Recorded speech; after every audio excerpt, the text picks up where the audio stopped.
Selamat datang di Agung Dharma Antara Channel. Kali ini kita akan membahas tentang membajak sawah dengan menggunakan sapi. Di Bali, dikenal istilah metekap, yaitu cara tradisional mengolah tanah pertanian dengan memanfaatkan tenaga sapi. Umumnya metekap menggunakan dua sapi yang diikat dengan alat dan digerakkan oleh manusia. Metekap telah diterapkan sejak zaman dahulu secara turun-temurun. Alat yang digunakan untuk metekap cukup sederhana, terdiri dari uga, alat yang terbuat dari kayu yang ditaruh di leher kedua sapi agar sapi berjalan kompak, tengala, alat yang diikat pada uga yang berbentuk memanjang, singkal, alat yang berfungsi sebagai pembalik tanah, dan lampit, alat untuk meratakan tanah. Seiring dengan berkembangnya teknologi, metekap semakin hari mulai ditinggalkan oleh petani. Petani mulai beralih menggunakan traktor, yaitu alat bajak yang lebih praktis dengan menggunakan tenaga mesin. Ada beberapa alasan petani masih metekap di tengah kemajuan teknologi diantaranya.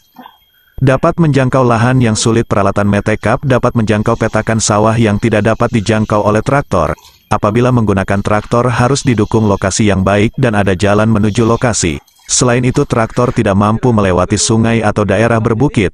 Traktor juga susah digunakan pada petakan sawah yang sempit, sedangkan peralatan metekap lebih mudah dibawa dan mampu mengatasi hal-hal tersebut. Hasil bajakan lebih dalam. Hasil bajakan dengan metekap lebih dalam. Hal ini disebabkan tanah terlebih dahulu diinjak oleh sapi sehingga tanah menjadi mudah untuk dibalik. Kedalaman tanah hasil bajakan juga bisa diatur dengan kerasnya tekanan. Gulma lebih sedikit dibandingkan dengan traktor. Teknik metekap dapat mengurangi gulma. Hal ini disebabkan karena hasil metekap lebih dalam. Gulma yang telah dibalik juga diinjak-injak oleh sapi dan digenangi air sehingga gulma akan mati dan tidak dapat berkembang.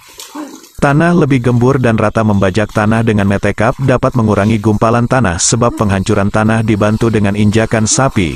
Ternak sapi lebih sehat. Ternak sapi yang merupakan tabungan bagi petani akan menjadi lebih sehat jika dimanfaatkan untuk metekap dibandingkan sapi yang hanya dirawat di kandang. Hal ini disebabkan karena sapi dapat bergerak bagaikan olahraga saat metekap.